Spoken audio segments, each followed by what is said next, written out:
വൈദ്യുതി ബിൽ അടയ്ക്കാത്തതിനെ തുടർന്ന് പത്തനംതിട്ട ജില്ലാ വിദ്യാഭ്യാസ ഓഫീസിലെ ഫ്യൂസ് KSEB ഊരിയിരിക്കുകയാണ്. 64,271 രൂപയാണ് വൈദ്യുതി ചാർജ് ഇനത്തിൽ ജില്ലാ വിദ്യാഭ്യാസ ഓഫീസ് KSEBക്ക് അടയ്ക്കാനുള്ളത്. ഇത് അടയ്ക്കാത്തതിനെ തുടർന്നാണ് ഇന്ന് രാവിലെ KSEB ജീവനക്കാർ എത്തി ഫ്യൂസ് ഊരിയത്.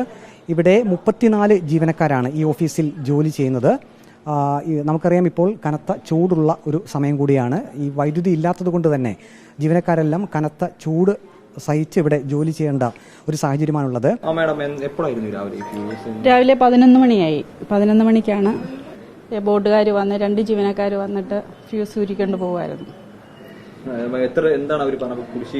ഞങ്ങൾക്കൊരു ഓഫീസിൽ നിന്ന് 2 ഓഫീസാണ് ഈ കെട്ടിടത്തിൽ പ്രവർത്തിക്കുന്നത്. നമ്മുടെ ഇവിടെ ജില്ലാ വിദ്യാഭ്യാസ ഓഫീസും മുകളിൽ നമ്മുടെ ഉപജില്ലാ വിദ്യാഭ്യാസ ഓഫീസും. 2 ഓഫീസിന്റെ ഒറ്റ അക്കൗണ്ടിലാണ് ഇലക്ട്രിസിറ്റി ചാർജൊക്കെ വരുന്നത്. ഒറ്റ ഇതിലാണ് പോകുന്നത്. അപ്പം ഒരു 64,271 രൂപ നമ്മൾ കുടിശ്ശിക ഇനത്തിൽ അടയ്ക്കാനുണ്ട്. അത് നമുക്ക് അലോട്ട്മെന്റ് വരുന്നില്ല, അതുകൊണ്ടാണ് അടയ്ക്കാൻ കഴിയാഞ്ഞത്. അപ്പം ഇന്ന് ഈ സമയത്ത് വന്നത് ഫ്യൂസ് ഊരിക്കൊണ്ട് പോയ ഒരു നടപടി ബോർഡുകാരുടെ ഭാഗത്തു നിന്നുണ്ടായത് ശരിയായില്ല. അതെ അതെ അതെ ഓഫീസ് പ്രവർത്തനങ്ങൾ രാവിലെ മുതൽ ഒന്നും നടത്താൻ കഴിയുന്നില്ല. അതും വെള്ളമില്ല. ഞങ്ങൾ ഇത്രയും ലേഡീസ് സ്റ്റാഫ് പ്രവർത്തിക്കുന്ന ഒരു സ്ഥാപനമാണ്. അപ്പം ഈ ഒരു സമയത്ത് ഇത് ചെയ്തത് ശരിയായ ഒരു നടപടിയായില്ല. ബുദ്ധിമുട്ടായിട്ടുണ്ട്.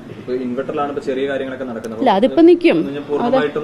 അത് നിൽക്കും. അതിപ്പോ ഇനി കൂടി വന്നാലോ ഒരു മണിക്കൂർ പോലും ഇനിയും വർക്ക് ചെയ്യില്ലല്ലോ. അത് UPS അത് നിൽക്കും. ഇപ്പം അത് കഴിയുമ്പോൾ ഫുള്ളി നമ്മുടെ പ്രവർത്തനങ്ങൾ സ്തംഭിക്കുന്ന അവസ്ഥയിലോട്ടാണ്. അതെ അതെ അതെ ആവും. ഈ മാസത്തെ KSEBയുടെ ബില്ലായിട്ട് വന്നിരിക്കുന്നത് 10,341 രൂപയാണ്. ഇതിനു മുമ്പുള്ള കുടിശ്ശിക 53,929 രൂപയാണ്. അങ്ങനെയാണ് 64,271 രൂപ KSEBയിലേക്ക് അടയ്ക്കാനുള്ളത്. ഇവിടെ ഈ കെട്ടിടത്തിലെ എല്ലാ മുറികളും ഇപ്പോൾ ഈ DO ഓഫീസിൻ്റെ പ്രവർത്തനത്തിനായാണ് ഉപയോഗിക്കുന്നത്. ജില്ലയിലെ തന്നെ ഏറ്റവും പ്രധാനപ്പെട്ട വിദ്യാഭ്യാസ ഓഫീസാണത്. ഇതിന് കീഴിൽ 100-ലധികം മറ്റ് വിദ്യാഭ്യാസ സ്ഥാപനങ്ങളാണ് പ്രവർത്തിക്കുന്നത്. ഏറ്റവും പ്രധാനപ്പെട്ട ഓഫീസ് എന്ന് തന്നെ പറയാം.